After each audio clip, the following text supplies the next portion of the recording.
Welcome to Baby Toon। एक समय की बात है, बलरामपुर नाम के गांव में सोहन नाम का एक गरीब किसान अपनी पत्नी रूपवती और बूढ़ी माँ के साथ रहा करता था। सोहन की एक छोटी सी बेटी थी जिसका नाम मुन्नी था। सोहन अपने परिवार का भरण पोषण गांव के मुनीम जी के यहाँ मजदूरी करके किया करता था। सोहन का घर का गुजारा बहुत मुश्किल से हो पाता था। सोहन के पास थोड़ी सी जमीन थी जिस पर रूपवती दिन भर मेहनत करके तरह तरह के फसल उगाती और गांव के बाजार के दिन सब्जियां और फल बेचा करती थी। सारे बलरामपुर वासी रूपवती से ही सब्जियां और फल खरीदते। सब्जी ले लो, फल और सब्जी ले लो, ताज़ा ताज़ा सब्जी ले लो, फल और सब्जी ले लो, हरी भरी फल और सब्जियां ले लो, हरी भरी सब्जियां 20 रुपए किलो, सिर्फ 20 रुपए किलो, फल और सब्जियां ले लो। अरे रूपवती कैसी हो? घर में सब ठीक तो है ना? और मुन्नी कैसी है? मदन काका, मैं ठीक हूँ और घर में भी सब ठीक ही है और मुन्नी भी बिल्कुल ठीक है। काका और बताओ, आज बाजार कैसे आना हुआ और काकी कहाँ है?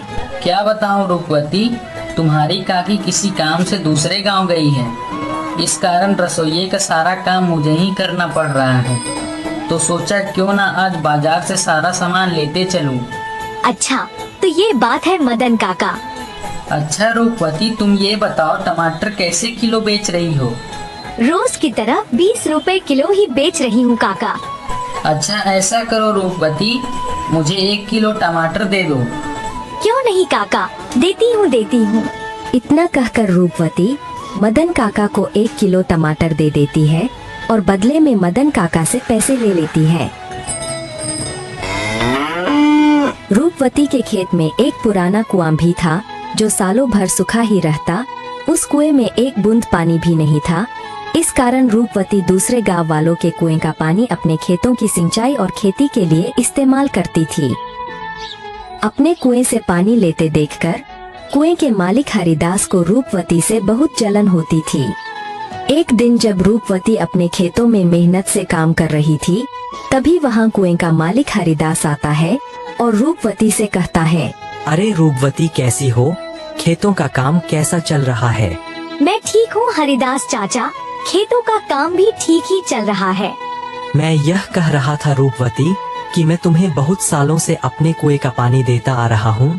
अब मैं तुम्हें अपने कुएं का पानी नहीं दे सकता क्योंकि गर्मियों का समय आने वाली है और मेरे कुएं में पानी बहुत कम हो गया है। लेकिन हरिदास चाचा, अभी तो गर्मियों का समय आने में 2-3 महीने बाकी है। तब तक मैं अपने खेतों का काम कैसे करूँगी, आप ही बताइए चाचा। मैं कुछ नहीं जानता रूपवती, यह तुम्हारी दिक्कत है। तुम अपना समझो, मैं तुम्हें अपने कुएं का पानी नहीं दे सकता। यह सुनकर रूपवती मन ही मन बहुत दुखी हो जाती है और घर जाकर अपने पति सोहन को सारी बातें बताती है। यह क्या हो गया भाग्यवान, यह क्या परेशानी आ पड़ी? अब हमारा घर का गुजारा कैसे होगा? आप चिंता ना करो भाग्यवान, ऊपर वाला सब देख रहा है। प्रभु हमारी मदद जरूर करेंगे। अच्छा ठीक है रूपवती, तुम जाकर आराम करो, मैं हरिदास काका से मिलकर आता हूँ। यह कहकर सोहन हरिदास काका से मिलने उनके घर की ओर निकल पड़ता है।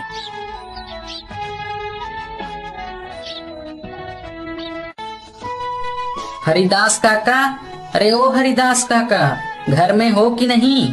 अरे कौन है भाई? रुको आता हूँ। अरे सोहन तुम हो? मेरे घर कैसे आना हुआ?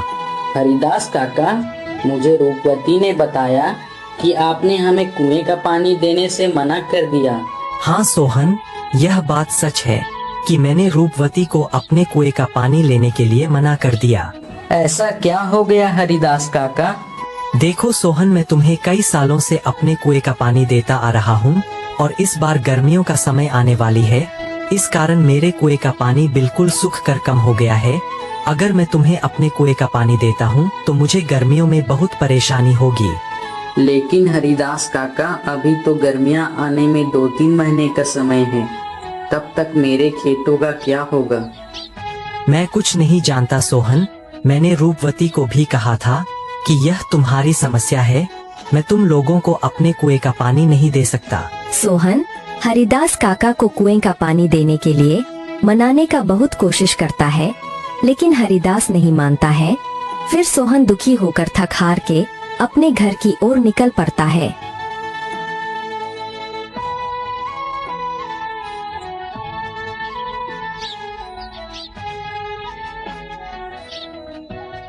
क्या हुआ? हरिदास काका ने क्या कहा? ना रूपवती, हरिदास काका ने पानी देने से मना कर दिया। कह रहे थे अगर मैं तुम्हें पानी देता हूँ तो मुझे गर्मियों में बहुत परेशानी होगी। पानी के बिना क्या होगा भाग्यवान? हमारे सारे खेत तो सूख जाएंगे और हमारा गुजारा कैसे होगा? अच्छा, वो जो हमारा पुराना कुआं है उसको खुदवाने में कितना खर्च लगेगा? भाग्यवान 500 रुपए तो लग ही जाएंगे। अरे हमारे पास इतने पैसे तो हैं ही नहीं। अच्छा, अगर मैं खुद से ही कुएं को खोद दूं तो? क्या आप कर लेंगे? हाँ, अब कुआं मिस्त्री कर लेगा तो मैं क्यों नहीं कर लूँगा। अच्छा भाग्यवान, कल सुबह सुबह दोनों कुएं के पास चलेंगे। भाग्यवान जाओ, मुझे बहुत भूख लग रही है। जाओ जाओ, घर में जो कुछ भी है वो फटाफट लेकर आओ। इतने ही बीच में उन्हें एक आवाज सुनाई देती है। ये किसकी आवाज है? वह दोनों बाहर निकलकर देखते हैं तो एक साधु महाराज उनके घर के बाहर भिक्षा मांगने के लिए खड़े होते हैं। जो कुछ भी घर में हो, चावल, गेहूं, बाजरा, दाल, वो मुझे दे दो बेटा। अरे साधु महाराज, हम सब पहले से ही इतने गरीब हैं। हम जैसे तैसे करके अपना जीवन गुजार रहे हैं। ऐसे में हम तुम्हें कहाँ से दान दे? सोहन की स्थिति देखकर बाबा जी समझ चुके थे और बोले, कोई बात नहीं बेटा, कोई बात नहीं, ठीक है बेटा, अब मैं चलता हूँ। मैं किसी और के घर में भिक्षा मांग कर खा लूँगा। अरे रूपवती, हमारे घर में बाबा को देने लायक कोई भोजन है क्या? भाग्यवान, हमारे घर में बाबा को देने लायक कुछ भी नहीं है। केवल थोड़े से चावल थे जो तुम्हारे लिए बचा कर रख दिए थे। अगर वह बाबा को दे देंगे तो तुम्हें भूखा रहना पड़ेगा। रुकिए बाबा, भाग्यवान जाओ और मेरे हिस्से का भोजन है वो जाकर बाबा को दे दो। लेकिन भाग्यवान, अगर मैंने आपके हिस्से का चावल बाबा को दे दिया तो तुम्हें भूखा रहना पड़ेगा।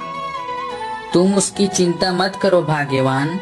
अगर वैसे भी अगर मैं बाबा को भूखा जाने दूंगा तो मेरे गले से भोजन नहीं उतरेगा।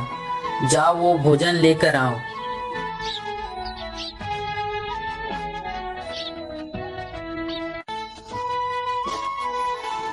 सोहन की पत्नी सोहन के अनुसार सोहन के हिस्से का भोजन बाबा को दे देती है। धन्यवाद बेटा, धन्यवाद। भले ही तेरे अभी बुरे दिन चल रहे हैं, मगर ऊपर वाला सब देख रहा है। वह एक दिन तेरी अवश्य सुनेगा।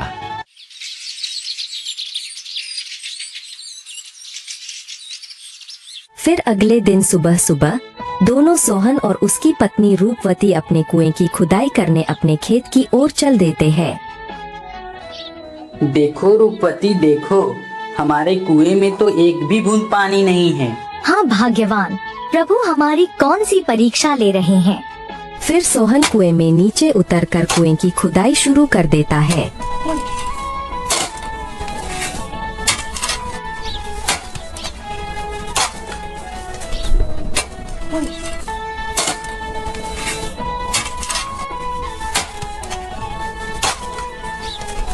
थोड़े समय बाद अचानक से कुएं की एक पत्थर के अंदर से पानी निकलने लगता है।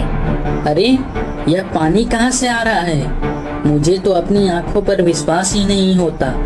मुझे तो लगता है कि यह सब मेरे अच्छे कर्मों का फल है जो मुझे मिला।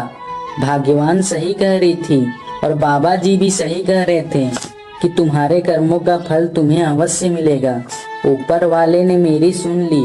अब मैं इस पानी से मैं अपने खेत की सिंचाई अच्छी तरह से कर सकूंगा। सोहन बहुत खुश हो जाता है और ऊपर जाकर रूपवती से कहता है, भाग्यवान, प्रभु ने हमारी सुन ली। नीचे पत्थर से पानी निकल रहा है। क्या आप सच कह रहे हो भाग्यवान? प्रभु ने हमारी सुन ली। अब हमें खेती करने में कोई परेशानी नहीं होगी।